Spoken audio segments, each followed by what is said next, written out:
If you want to start your painting journey today, then this is the perfect video for you. I'm going to walk you through everything you need if you're beginning oil painting so you can create your own artworks in oil paint. This is definitely a video that I wish I had when I was starting out with oil paint. Not only do I run through an essential checklist of everything you need to get started, but more importantly, I go through what you don't need. I also cover how to set up a painting studio that will keep you and your family safe, and cover key oil painting techniques, including underpainting, and explain how important tonal values are when you create your oil paintings. There is also a free downloadable workbook that is full of hints and tips. If you would like to learn more, go to the link in the description.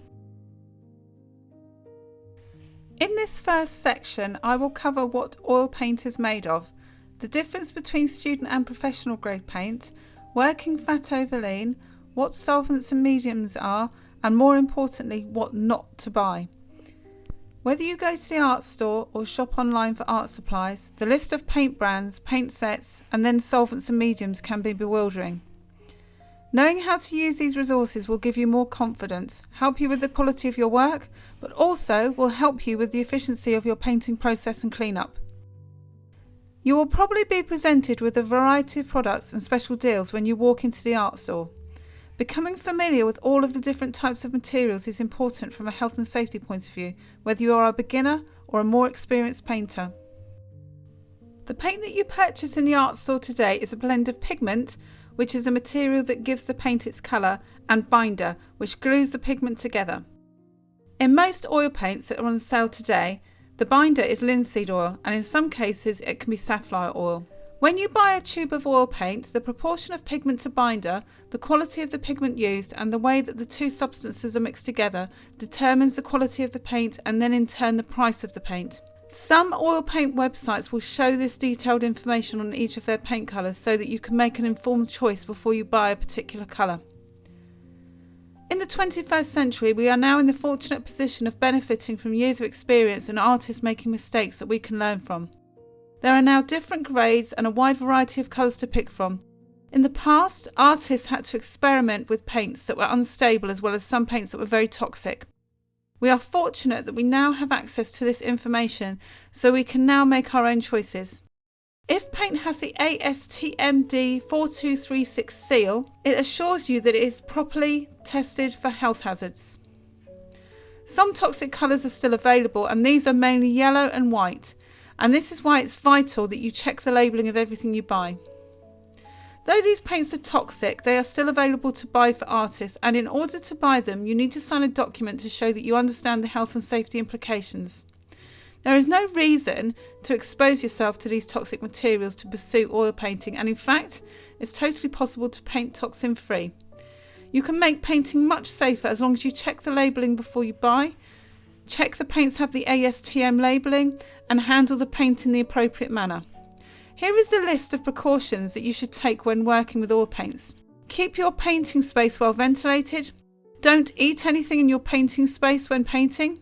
Don't drink anything in your painting space when painting. Don't smoke in your studio when painting. Avoid sanding a painting that has had toxic pigments in it. If it's something that you feel you need to do, ensure you use the appropriate respiratory equipment. And finally, don't paint with your hands, and if you need to, use gloves, or maybe don't use oils at all, as using certain oil paints and solvents can have health implications. I often get asked, what is the difference between student and artist quality paint? As discussed earlier, you have the main difference of pigment and binder, but the main difference to consider when starting out is that student grade paint gives you the freedom to experiment and make mistakes as the price is lower. Because of the health and safety implications, I would suggest that you check that any paint has the ASTM D4236 rating, as you will still need to ensure that you are painting safely. Some companies will add fillers to student grade paint, which at this stage is not that detrimental. Paint companies also replace pigments to reduce costs. Because of this, you will sometimes see the word hue after the pigment, for example cadmium yellow light hue. These colours are as identical as the original colour or hue, but they may not be as opaque or vibrant. Oil paint has a creamy, smooth consistency right out of the tube. Some colours are denser than others because of the oil to paint ratio. For example, you can see here the oil ratio and opaque quality of Michael Harding Titanium White. With the opaque paints, you need to add solvents and mediums to create thin layers when using oil paints. The solvent dilutes the paint and the medium adds oil back into the paint to achieve a creamy consistency and bind the pigment particles. This is known as the fat over lean method. Unlike other types of paint, oil paint takes a long time to dry. The drying time depends on how thick the paint is, but also how much solvent and medium was added. You can also reduce the drying time with mediums such as liquid. Oil paint is not drying by the evaporation of liquid. It is through the chemical process of oxidization. The paint develops a skin, but the paint itself takes quite a long time, months rather than weeks, to cure completely. The process of curing also creates a hard film of dried linseed oil on the surface of the painting. When you start to use oil paints, you will notice that some paints only need one coat to hide the previous layers, and some paints need several layers to hide the previous ones. To find out the true opacity and transparency of your chosen colours, check with the manufacturer, but use this list as a guide for the paints that we will be using in this course. Here is an exercise that you can try to see how effective layering is. You will need the following: a canvas pad, a palette, non-toxic solvent, a palette knife, cadmium yellow hue, cadmium red hue, size 2 and size 6 brush, and some paper towel. On your palette, make a diluted mix of cadmium yellow light with the non-toxic solvent. Paint this onto one half of the canvas paper and leave to dry for 2 days. When you have your dried painting, mix the cadmium red hue with the non-toxic solvent to make a watery mix and paint this on top of the dried yellow section. What do you see? Yes, it's turned orange. Now mix the yellow with red with the same amount of solvent. It makes the same colour, orange, but does not have the same effectiveness. It doesn't look as vibrant, showing you that layering in oil paints, sometimes it's a better option. What you can do is experiment and over time find out what layering options work best for you. Most of the manufacturers show the colours of the paint in a swatch chart as it comes from the tube. Some companies will show the tinting strength, which is a lighter version of the colour mixed with a white, usually a 1:1 ratio. When you're working with these strong colours, start with a small amount to begin with. When I get a new set of paints or any media, I always swatch them out before creating a large piece of work. It would be a good idea for you to do this before you embark on a project. It would be a good idea for you to do a swatching card for your paints before you start using them in the next projects, not only to get an idea of their workability, but also their tinting strength. So if you're going to do this, you will need to set out your paints on the palette, have a palette knife, solvent, paper towels and 2 paintbrushes, probably size 2 and 6. You'll need to get a plain piece of thick cartridge paper or card, and you'll need to write the colour of each at the top. Put a dot of colour under the name and with a palette knife drag the colour downwards. Next to the strip that you've dragged down, paint a spot of the colour direct from the tube. Next, mix an equal amount of white and the colour and paint a spot of this next to the spot of colour. Then look at this and make a decision whether it is opaque or transparent and write this on the card. If you can see paper shining through the colour, then it's not opaque. You will then need to think about the undertone of the colour. Based on the drawn down section, does it have a cool or warm undertone? If the drawn down paint matches the spot of colour from the tube, then there is no undertone. You can determine the tinting strength by comparing the colour that you have mixed with white and the one straight from the tube. If the one that you've mixed is only slightly lighter, then this means that the pigment is strong and the paint has a high tinting strength. And if the mix is very light, then the colour paint has a low tinting strength. As you now know, oil paints are slow drying, but an additional factor to this process is the colour that is used. When you start painting with oils, you'll notice that some areas of your painting will take longer to dry than others, and this will be because of the choice of colours.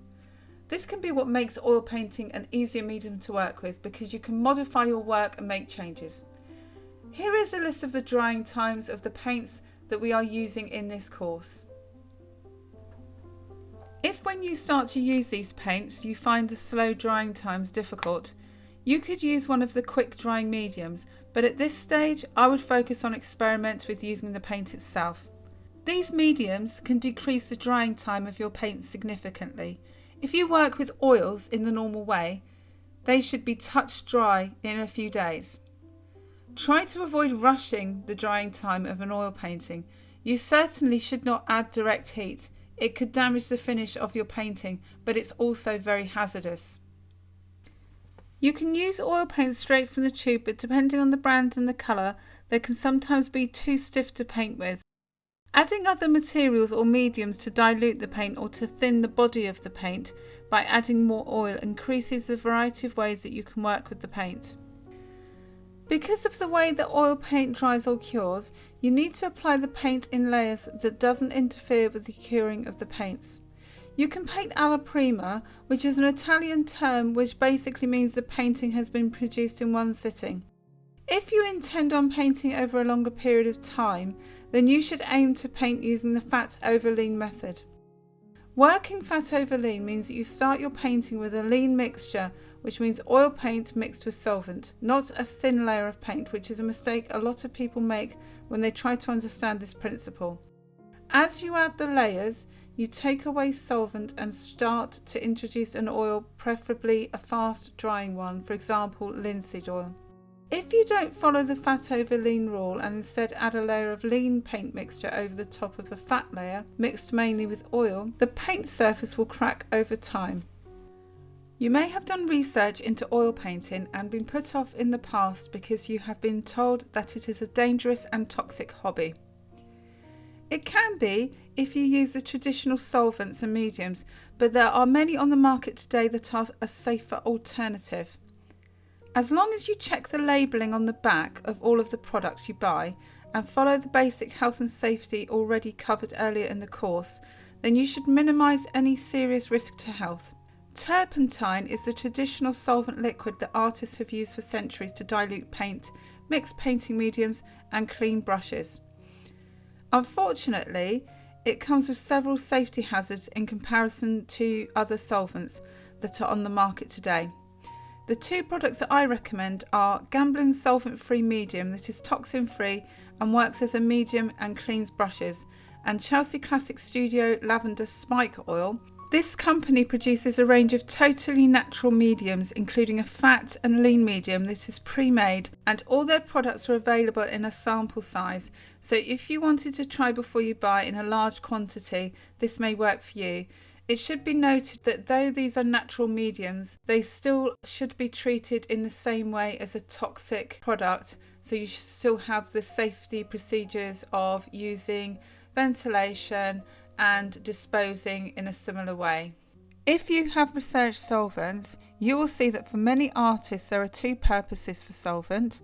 One is as a medium and the other is for cleaning brushes. I remove oil from my brushes without using solvent, but I do sometimes use solvent to dilute oil paint for an initial lean layer. Oil paint that you dilute with solvent dries very quickly, depending on how much paint you use and the pigments that you use, as the drying times vary with each colour. Because of the quick dry qualities of this initial layer, it is ideal for creating a quick oil sketch that you can correct or use as an underpainting for the final painting. Very often this layer can look like a watercolour painting, and it is not stable because of the amount of solvent that has been added. Because of this, you have to ensure that you add a fat layer on top. You also need to ensure that when you are painting, your canvas is properly primed. Oil on canvas that hasn't been primed will cause the surface to rot over a period of time. When I am painting, I wear gloves to avoid accidental skin contact, even when using non-toxic solvents. But if you don't wear gloves, you can apply barrier cream to your hands. When you are not in your studio, ensure that your solvent is safely stored in a jar with a lid on. And when you are ready to dispose of the solvent, do not dispose of it down the sink. It probably isn't worth venturing to the art store to buy medium until you've mastered the basics of layering. Instead, experiment with your painting skills first. What I would suggest is that you stay as non-toxic as possible A painting medium is an oily liquid that you use to make the paint more workable. It can thin the paint, make it dry faster or slower, or make the paint transparent or matte in appearance. The most common type of medium is linseed oil. If you do choose to go with standard linseed oil, this is a great choice to start with, but if you read the safety labelling, you will see that it is combustible. If you're using it in your studio, you'll need to ensure that you keep the rags or paper towels wet. Ensure that you keep the rags in a closed metal container, and ensure that you contact your local authority regarding disposal. As I've mentioned earlier in the course, I would suggest that you try to seek out the non-toxic mediums if you can. Some oil painting materials and types of paints aren't necessary when you first start on your painting journey. The main reason for this is that you are experimenting and learning about key skills like layering paint and how the paint behaves. In art stores and online stores, you will see a vast array of materials, mediums and varnishes. Many of them you don't need yet, and some of them you will never need, purely because you don't know what type of painting you will specialise in yet. Earlier in the course, I touched upon types of paints and the importance of the ASTM rating. You should always check that this rating is on any paints that you buy. A good student's grade paint will still have the ASTM rating on it, but will not break the bank. If a paint that you are looking at is a brand that you haven't heard of, look for reviews or ask for it in the art store. At the moment, there is no need for you to varnish your work as you are still practicing, and you will need to wait for around a year for it to cure anyway. One key health and safety note is that if you want to varnish, you should try and do it outside because varnish is highly toxic. Avoid lead white, Naples yellow or cobalt violet as they are all toxic. There are plenty of alternatives or hues that do the job just as well. Also, make sure you read the labels to take care of any safety warnings. When looking for paints, choose paint kits that have 37ml tubes and all or almost all the colours on the list, then add the extra colours in 37ml tubes. Paint on canvas paper or boards rather than stretched canvas as it is needed for painting studies. The list of colours are the essentials that you will need for most projects. Some well-known student brands are Winsor & Newton Winton line, Gamblin 1980 line and Daler Rowney Georgian. These are good student quality brands. Some artists prefer a more restricted palette, but I have found that when you are starting out, it's easier to have a medium range of colours. The type of brush I recommend for the beginner is the Hog Bristle brush. Hog bristles come in a wide variety of quality. The higher quality bristle brushes have a smooth tapered tip. Synthetic brushes can also be used for oil painting, but ensure that if you use these, they are suitable for oils. You can find a wide variety of synthetic brushes suitable for oil painting, and as long as you look after them, they can last for a long time. Multi-packs may seem like a good option, but you may find that you don't use many of the brushes in these packs and you ultimately end up wasting your money. The hairs in these cheaper packs could end up becoming warped or falling out. Even worse, they could end up in your painting. When buying your brush, you need to think about the shape and size of what you will be using it for. The different shapes allow you to load the paint onto the brush and apply the paint in specific ways. Choose the brush according to the size of your painting. A flat brush has a straight edge for applying colour evenly to an area. A bright brush is similar to a flat, but it has shorter bristles and makes a distinct angled mark. A round brush is generally used to brush and draw any type of line, and a filbert has an oval top, great for foliage, feathering work, and because they lack a sharp point is also good for blending colours. Brushes are sized by the width of the brush at the ferrule, which is a metal part that holds the bristles in place. At this stage, I would suggest you get a long-handled 2 flat, but a round is suitable and preferably a 6 flat. But as you progress further, you may want to buy 1 or 2 additional brushes, either filberts, flats, rounds or brights in size 4 to 8. Even if you don't use a palette knife for painting, I would say the right type of palette knife will save you time during your painting routine. The reason for this is that mixing is more efficient using a palette knife, as you can just wipe it clean with a rag or paper towel, whereas if you mix with brushes, the paint stays in the brush and not only transfers across the other colours but stays in the base of the bristles and can wreck your brushes. I find that a small palette knife is easier, so I use a No. 1 spade shaped knife, which I find easier, Plastic palette knives are just a waste of time and often break when you apply pressure, so don't buy these. In the past, I've used a variety of surfaces as palettes. The most important thing is that it is a flat, waterproof surface. Nowadays, I use a toughened piece of glass that I've had the edges polished to make it safer and cut to size so it can fit in my airtight container.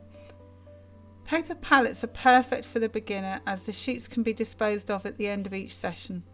They can also be picked up at many discount stores. You may think that it isn't essential, but I would find it really difficult to paint without my easel. I bought this easel almost 20 years ago, and as you can see, it's still going strong. I will put a link in the description below for this one. If this is out of your budget, look on online marketplaces to see if there are any being sold in your area, or even better, being given away. It is vital to position your painting surface at the correct angle.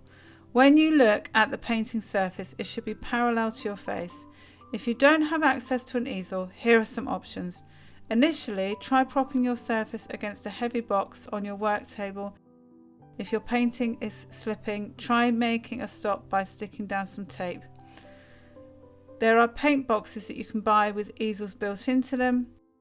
If you find an inexpensive model made of 3 sticks that are 1 to 2, 3 inches in thickness, don't waste your money as they move around and can collapse with your work. Glass jars with lids are useful for storing solvents and painting mediums.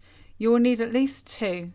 If you can get the miniature ones you get in hotels and restaurants, these are particularly useful for small amounts. I don't use solvent for cleaning brushes, I use safflower oil, so for this you will need a brush washer with lid. For storage, this can be a box or a cupboard or built into a kitchen trolley, which can also be used as a table. Kitchen foil is useful to wrap around the top of your paint if you lose your paint lid, but also around the top of your brushes if you can't clean them, though this would probably be if you are painting away from your studio space. Gloves are essential because of health and safety considerations that I mentioned earlier in the course. When I am handling oil paints, especially the cadmium colours, I wear gloves. If you don't like wearing gloves, you can use barrier cream. You will need clothing specifically for painting, as oil paint doesn't come out of clothing. An apron or old jumper or shirt will do. Just let the paint dry onto the fabric. When setting up your studio space, if you can find a spare room with some natural light, that's a great place to start. You don't need the ideal space, you just need to get started. The most important thing is that you have adequate ventilation and light and are warm or cool enough to get working. When choosing your space, the following points have to be taken into account. Ventilation, size of space, i.e. no smaller than 8 foot by 8 foot, type of light, noise level, privacy, permanence of working. For example, if you have to keep moving your painting and equipment, this could be an issue. Ease of use. Think about, will you have to keep setting up all your resources from scratch, and do you have access to a sink? If having a permanent space isn't possible and you have to move your work and art materials, then a toolbox or art box may be a solution. If, like me, you have a glass palette, you could wrap this in foil, but even better, you could put it in an airtight container. Wherever your space is, you will need access to a sink for cleanup. To ensure you don't endanger yourself or the environment, make sure you dispose of solvents, mediums and oil-soaked rags responsibly. The following types of rooms would make perfectly suitable studio spaces. A basement usually has lots of room, but it can be dark and unventilated, so this is the first thing that would need to be addressed. If ventilation is fitted, then you could visually expand the space by the addition of appropriate lighting and installation of mirrors. A garage, which is similar to a basement, but ensure that you have plenty of ventilation. It can be cold, hot and dark. A utility room. These spaces are great for storage as they have lots of shelf space. A spare room or bedroom. Make sure you protect the floor with floor mats and other surfaces with vinyl tablecloths. Off-site. If working off-site, you have to factor in rent, travel time and cost, but you will have a studio space where you can work in peace and quiet. When you started watching this video, you may have expected to have finished being able to paint a portrait or landscape in a couple of hours. You may already be able to paint to a high standard in acrylic or watercolour, which is a great start. Remember, oil paint is a very different medium, which is why so much time has been spent on the health and safety, studio setup and composition of the paint in this video. Because of this, it would be helpful to be realistic with your goals and evaluate your work and skills as you go through the video. Aim to start with simple studies, building on your experience, then gradually building up to more complex pieces. Be prepared to make mistakes. It can be disappointing when your work doesn't turn out the way you wanted. This is all part of the process, and the best artists are the ones that take risks and make mistakes. In the next section of this video, we are going to create studies, so this is your opportunity to experiment with oil paints and make mistakes, giving you the skills to progress further and produce your paintings. At the moment, try not to be too precious about creating a masterpiece. Learning to paint is supposed to be fun and is a learning curve. With every piece, your skills are improving. Some studies may not turn out how you intended, but you are still practicing and learning the skills. Make a plan, whether it's in your head or written down in a workbook. If you are using the workbook, turn to the realistic goals section on page 7 and take some time to write down when and what amount of time each week you will commit to this venture. Then block it out as a period of time, either in Google Calendar, as a reminder on your phone, or in a planner, that this is your time for painting for you. 2 hours at a time should be a minimum to allow getting all your equipment out, setting up your still life or images, and you will need at least 15 minutes at the end for a good cleanup. To give this a good go at trying oil painting for at least 6 to 12 months should be enough to progress your skills. In this section, we will be going step by step through the painting process, how to prepare your image, underpainting, how to use tonal values in your work, and evaluating your work to make progress. Oil paintings are created in layers, and if you understand this process, you can make it work to your advantage. It involves the preparation of the surface and applying the paint in one or more coats. In this section, I will take you through the process of creating a painting. I will also address some questions that you may not have thought about yet. How do you correct mistakes? How do you take care of a painting when it's finished? In any project, preparation is key, and this applies also to any painting project. Before I put paint to canvas, I will have spent a period of time creating and researching for my paintings, otherwise I would have made mistakes. Here are some things you need to do before starting a painting project. Set a goal for the painting, make preparatory drawings or paintings, decide what surface you're going to paint on, and organise your materials. By spending a little time on each of these steps, you are laying the foundations for an easier and more enjoyable art project. The best way to start painting is to do a simple study in black and white. Because it's a small study, there is not as much pressure if you make mistakes. I would suggest getting a piece of fruit that has a simple shape like an apple and place this on a background that has a contrast of tones between the base and the background. This study is less formal than a painting and is intended to be completed in one sitting, so if it doesn't turn out as you expected, that's fine. You've learned a few skills that will help you with your next study. Before you get started, make sure you have the following supplies. A canvas board or pad. This can be square or rectangular. I would aim for about 10 inches by 10 inches or 10 inches by 12 inches. A palette, a size 2 or size 6 flat brush, a size 1 round brush, oil colours in black and white, a palette knife, paper towel, and solvent in a small jar, preferably toxin free. Once you have set up your still life, take a photograph of it from the angle you're sitting. As this study will be in black and white, I would suggest printing the photograph in black and white if possible.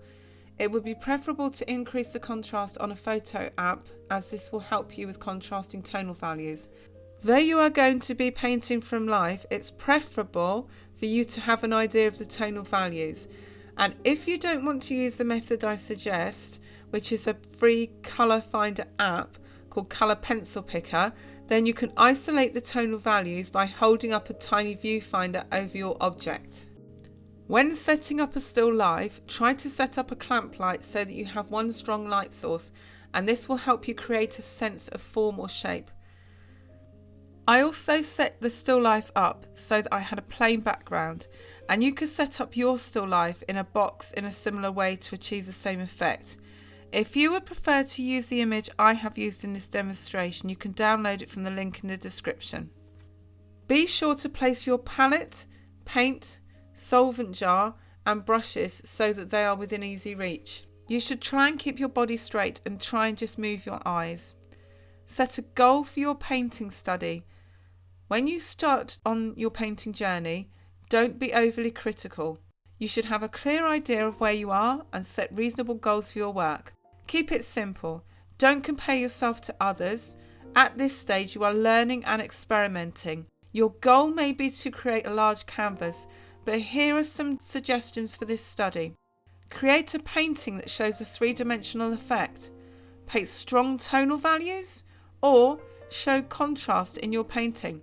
Turn to page 11 of the workbook if you're using it and write down what your goal is for this painting. I painted this study on a 10-inch by 12-inch canvas board, but you could use canvas paper, and I taped up the side to make it a square composition. I used a still life with an apple, but any fruit would do, as long as it has a simple texture, as you want this to be as straightforward as possible. For this painting, I had ivory black and titanium white oil paint. The first stage is to sketch in your outline shapes with a watery mix of oil paint. For this, I used ivory black and non-toxic solvent to make a diluted mix, then sketched the outline with a size 2 hog bristle brush. I then started to block in the dark areas, then gradually worked through to lighter areas until I had my completed underpainting. The most important thing to focus on is the difference in tonal values. This is what will create the 3D form, and this is why I suggest using a colour picker app or a mini viewfinder. When I had completed my underpainting, I then moved on to painting the background with the oil paint mixed with less solvent, starting with the darker tones and then working up to the lighter tones with white. The reason for this is that the white or the lighter colour dominates in oil paint. Because this is a monotone painting, it's much easier to apply tonal values, and achieving a three-dimensional effect is far more straightforward. Once you've stored your study out of reach of little ones and cleared away, turn to the bottom of page 12 of your workbook and write down if you have achieved your painting goal. If you didn't, that's not a problem. Make this the focus of your next painting, or maybe choose a goal that's more achievable for your next study. In this study, the focus will be on tonal values, but now with the addition of colour. You can either get 3 or 4 objects from around your house. I would suggest objects that have a simple form to them and also a variety of colours, as close to the primary and secondary colour wheel as possible. Once you've set up your still life, experiment with lighting. As with the previous study, you should try to use one strong light source, for example a clamp light coming from the left or right, to create a high contrast between light and dark. Alternatively, you could use the image that I have created in this demonstration. You will find a link in the description. You can make the process even easier by simplifying the tonal values using a digital palette knife filter. I have a copy of my image with this filter applied in the description if you wanted to use this. Before you get started, don't forget to turn to the top of page 13 of your workbook and think about what your goal for this painting might be as a response to the monotone study. It may be a similar goal. It may be to match your colours. Remember to keep your goals realistic. For this colour study, I started by making a mix with the non-toxic solvent and burnt umber. I then created my sketch of the fruits and the mug to ensure that they were in frame. If you upload your image firstly to an app called #Grid, this may help you to get your drawing in proportion. After this, I did the same as the apple study and started adding dark tones to the background, adding less solvent to the burnt umber paint, then gradually adding more as I worked towards the lighter tones. You will find different artists use different palettes. This palette, however, is a combination of all my years of experience of teaching, and it is the perfect palette I find for beginners. This palette in front of you is the one in particular for this painting that I'm using. So you may find that if you are using different items, you will need different colours. So the colours I'm using for this painting are titanium white, lemon yellow, cadmium yellow light, yellow ochre, cadmium red light, ivory black, alizarin crimson, burnt umber, ultramarine and cerulean blue. I used a 12" by 16" canvas board. You could go a little larger or smaller than this. I've used a variety of brushes, but flats and rounds between 2 and 6 will do. As with the monotone painting, I started by adding the darker colours to the background of the composition, and then when this was completed I moved on to the foreground, adding some solvent to the initial layer, then adding less to the top layer. The key to this study is to match the colours and to keep your tonal area as you see it, preferably on the palette filter image. However, I would prioritise tonal values over colour because this is what will give you your 3D effect. If the colours are a little bit out, it doesn't really matter. Don't worry about adding too much detail at this stage. The focus should be mainly on applying tonal values to create the three-dimensional form. So how did your painting turn out? Go to page 16 to reflect on your painting goals. I hope you are happy with what you've learnt with these exercises and the progress you've made. If you want to learn more about how to easily clean your brushes, tap or click on this clip, and don't forget to leave a comment if you have any ideas for future content. Check the description below if there are any supplies from this clip you would like to learn about.